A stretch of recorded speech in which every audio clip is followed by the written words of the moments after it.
from campus to Redmond Road, and it's a very tragic road. I say when you're the side of the road that you go this way, it's pretty messed up. But let's talk about this little pathway that we have on the side. I mean, I know this is not a side, like, may not be a version of a sidewalk, because usually sidewalk is over there. That's a walkway. But here, you know, ROTC track, you know, we run on this because from basically Cooper Hall or from the CERT all the way down, it's about a mile or a mile and a half. So when we exercise, you know, we use these roads, we use the sides, you know, but it's very, very counterproductive when you're running on a surface that's not really, you know, well paved. Because I don't know how long it's been here. Because it could have been here for 3 years, 4 years, I don't know how long. Because I noticed it's been the same since I came here in spring of 2019, or winter of 2019. And I asked people, you know, specifically people in the ROTC, my commander, to see how much it costs to probably put a sidewalk in. And they said, well, it costs a pretty penny just to put a sidewalk for a mile. And I also looked up to see how much it costs to pave a road. It's also it's not cheap. Very nice. It's almost in the millions to pave a single road. That's like a mile or some change. So as you see, we're walking down. You know, it's not good. Saw the gravel, the road coming apart. You know, they patched it up, but patching up is different from repaving it. You know, because you can patch up a hole, but the hole's still there. You know? But as we walk, because it's about a mile long, mile and a half long road, you're gonna just take a walk with me and then see the road it's not good. Now, especially when we're running and it's winter time, we're doing our runs in winter time, and you know, the potholes have water in them and we step in them, it's not a great feeling. Running in cold weather with wet shoes, it's not a great feeling at all. So look at this. So this is the road. Just potholes. Now this stuff will mess up a car. Let's say you coming in, you made a short turn, you hit this, you can mess up your rotator, you can mess up your collar, you could do a lot of damage to your car. And then look at that, the road is smoothed out. Now I'll keep walking, same thing on both sides. Now that's when the path ends and it turns into just straight road. And speaking of lighting, they should improve the lighting here, but I mean, I get why the lighting is not, you know, that bright, or let's say one here, one on that side, because like it's really not a main walkway. So I get that, but at the same time, for vehicles and people that do stuff in the morning time, or the army, you know, it'd be sufficient to have a light on both sides. So when we do our exercises and we go rucking or we running on this road, you know, people that drive can see us, so we don't have to, you know, use, you know, glow sticks or flashlights or red lights, you know, to be seen. Because like I said, it's a campus. We all share the environment. We're part of the community.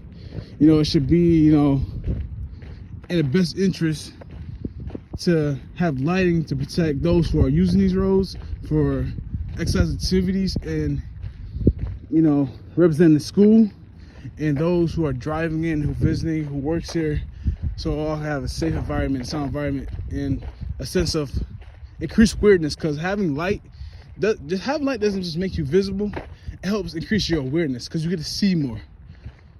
So seeing more is a need. Now, here's a trick story. Here's another thing I like to talk about. Is there's no blue lights on this road. The closest one is right there. I can't so focus. This closest one's right over there. So meaning, because I seen people walk on this road, visitors, you know, people that live across in those buildings across the street on Redmond Road. See people walk here, and they walk here all various different times of the day. Even runners, like I said, People use this various times a day, and I feel that it's a need to have blue lights for literally everywhere where you think somebody would go. Because right now, the ROTC in the Army, we're starting placing these pull-up bars, and some of us use them. So if we come out and exercise various times of the day, still ain't happen because this road is not that active all the time. It's not. So if we're working out, somebody try to harm us or do anything, because anybody can come from anywhere. This is a vast area. And also we have animals, so we don't know if somebody can tell an animal or anything. It's really not a safety net that we can do besides use our phone, use our feet, or use our skills to escape the situation, because there's no blue lights. And if this road not traveled a lot, because Redmond Road is a main road, but it's not that, it's not that fluctuating with traffic. The traffic go down and back, but it's still not like Main Street, and you got Main Street, Merle, those roads over there, Holly, like, it's not as active as those roads. So us being on here and using this equipment, or using the field, or running with no extra, extra safety measure, is just really dangerous. And that discourages us from coming out here, because if you don't feel safe, why come out? It all comes to that. But as we walk up the road, still gravel. They should fill in this side. They should just repave it, do it all. It costs a lot of money, but we all put money towards school, and they have put money towards other things in school, and I respect that. But one of the main foundations to everything is a road.